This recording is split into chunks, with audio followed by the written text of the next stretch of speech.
What up, YouTube? So today is going to be part 2 of the Honda Civic K24 automatic to manual conversion. And today we're really going to be going over on how to prep your K24 and parts that are going to be needed to swap over to make this motor actually work. Because just because you get the motor like this, it pretty much does not actually just work like this, or at least with the swap parts and what's supplied. So what we do is well, first thing we start off with is the crank sensor. So if you don't know how to repin the crank sensor, which I'll show you guys later in the video, you can still use this sensor if you're trying to do a budget. Other than that, if you're going to be running the Type S engine harness, then you have to change this sensor to the K21. This bracket, we have that. I'll show you guys the part number, 04CRV. This one will not work at all. Power steering pump, as far as all the aftermarket parts will not supply a feed like this, so that's the reason why this will not work. And as far as this alternator, water pump housing, and tensioner, it might be possible to use. I haven't actually tried to do it myself or figured out the build, but someone did ask me that question from a place where they don't really get parts as easy. So maybe one day I'll try to figure it out, but you can't really put an idler pulley on here from like the EP3 or anything, so that would be kind of the hard part. And then you can't use this power steering, and the bracketry is totally different, so that's one reason why we just use either SI or RSX parts, or you can use the American Accord and American TSX. But as far as the Japanese ones, unless it's an actual CL9 motor from Japan, those are actually usable, but these are mostly coming from their RBB3s, which is a good thing. These have the really good cam on them, and bigger ports on the head, so these push a lot more power than the older ones. The older ones have a little bit smaller ports, and the cam isn't as good. But yeah, as far as that, so we are going to be reusing the intake manifold. We're going to be swapping out. This is a drive-by throttle body, so we can't use this. We do have the adapter to convert this with the RSX throttle body. As far as the injectors, these are 310cc injectors, so these are fine. You can use these. You don't have to swap to RSX or SI. They're literally 310s on all of them. So as far as that, mainly taking off all these hoses is what we're going to be getting to right now, stripping all the extra wiring that they leave on here. We do have to take off the flywheel or pressure plate, and we have to use manual bolts. You can't reuse these automatic ones, they're too short. So you do have to get the manual from SI, RSX, or anything 5-speed. You can even use B series and D series, so as long as there's long enough, you should be good. Other than that, when you are running these cars or these engines, you do need a pressure switch. If you're running stock ECU, if you're running like Honda or K-Tuner, you're okay. For the people who are just running stock setup, so that's another thing that is different on the K24. Other than that, I'm about to start stripping it all down, and then we'll come back and start showing you what you need for at least pretty much to get the car going. And then I'll bring all the extra parts. I got the Type S harness, half shaft, alternator, all the good stuff. So I'm gonna strip it down, then we'll come back. All right, so we're back now, and this is how it should pretty much look after it's all stripped down. From all the parts that we're not going to be using, the harness, extra plugs whatsoever. So first thing we got is the engine harness. So we're going to be running a Type S stock engine harness, and then this is going to be the mount. We're going to take that out right now.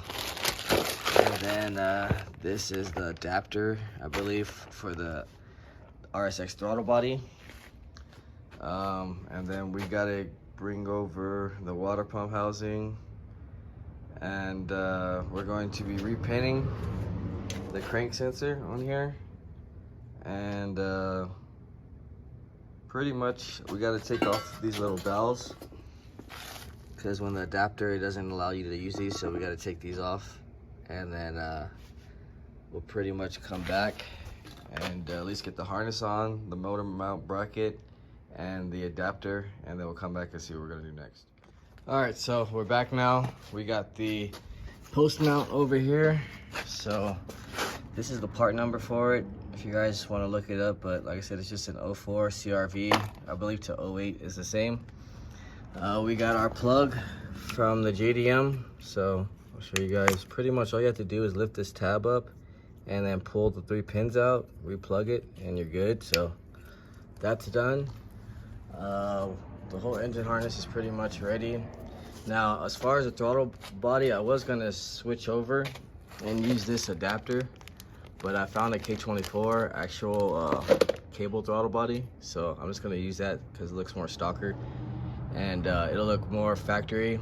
We're going for like just a clean look, so if the hood ever gets popped in this thing, they probably won't assume that it's swapped. But anyway, so yeah, we got our K24 throttle body, and pretty much everything's ready on that. So we got to the next part, EP3 water pump housing. So that's what this is right here. Some of them are type S's. They'll come with the actual water cooler port, but I like the EP3 one since it doesn't have that. It just blocks all that completely. This is the tensioner from it as well, and then this is the idler pulley. You can get these off of NESI 02 to 2011. So EP3, FG2, FA5, those will work perfect. So we need to get that on here next. And this is a EP3 thermostat housing. You have to use that one. The K24 won't work, but you do keep the pipe.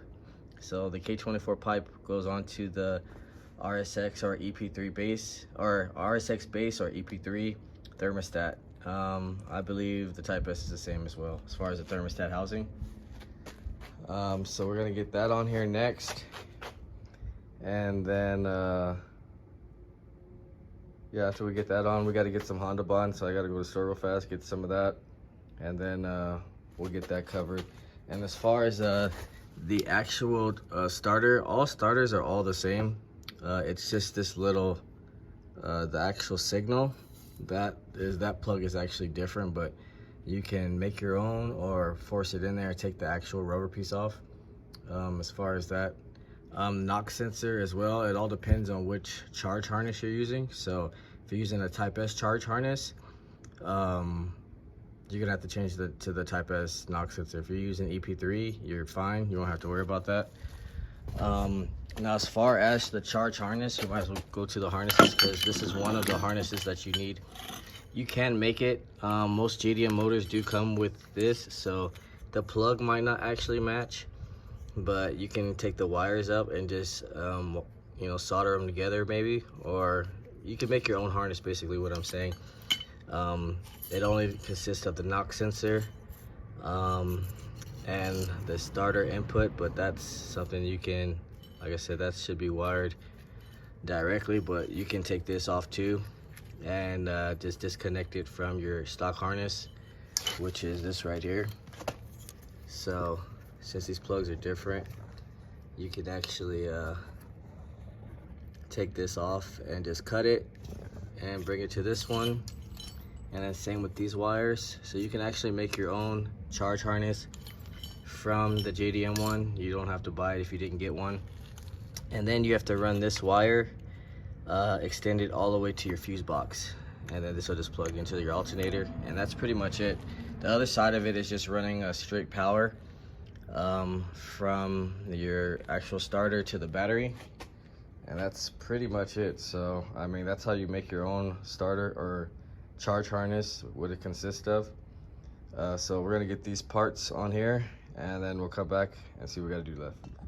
All right, so we're back now. We got the water pump housing from our RSX and alternator tensioner installed. Next, we're gonna get to getting to the flywheel and new clutch we got over here. So we're gonna install the ekk2 stock clutch on here. They last a long time and they're very reliable. That's the reason why I get them, especially just for stock engines. They work perfect. Even on like a light boost, like 10-12 pounds, they still actually hold pretty good. So that's the reason why I chose that one for most of the cars that I do build.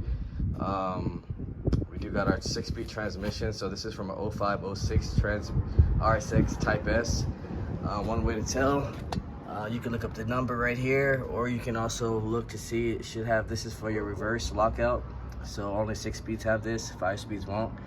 That's a tell sign of letting you know what kind of transmission you're getting. Mainly you can look up this code though, and then you can also go through the gears itself. So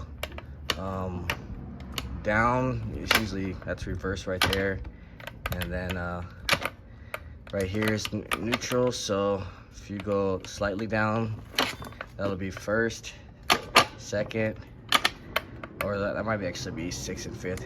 But you go up right here, that's actually 3rd and 4th, and then on the way up, left to right, will be 1st, I believe, and 2nd. But anyways, we got that all sealed up, brand new, ready to go. We're gonna get the clutch and flywheel on here, and then that'll pretty much be it for the preparation of your K24.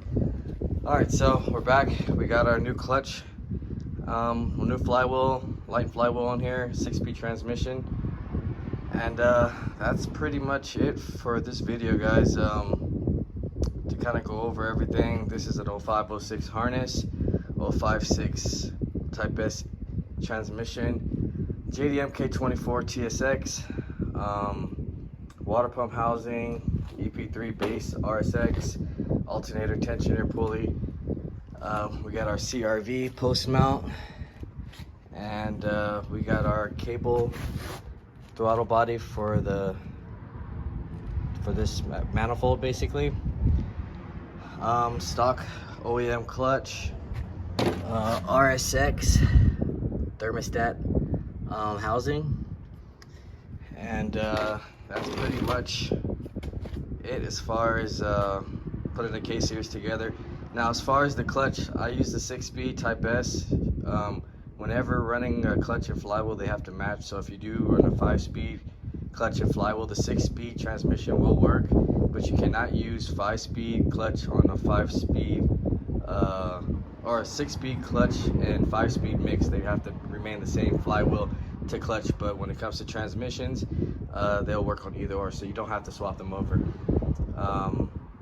Other than that's pretty much going to be it, guys. Next video, we'll be going over the subframe, cleaning up the engine bay, and pretty much dropping the motor in. So stay tuned. If you haven't, like, share, subscribe, comment, and let me know what you guys think, and I'll see you guys in the next video.